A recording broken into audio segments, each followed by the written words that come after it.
So we used our remaining TVP and we made up a little flour dough, and the wifey just decided to make it into like an empanada style. All right.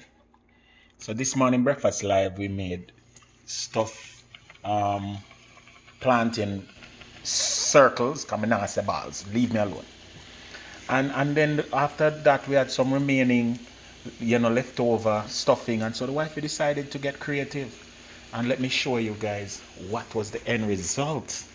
Look on this, man. It's like empanada. It looks so nice. Watch it. The empanadas. Here, guys. Homemade empanadas filled with vegan vegetable protein. Yardie TV. Like, share, subscribe, tell a friend to tell a friend. Yardie TV, I do it.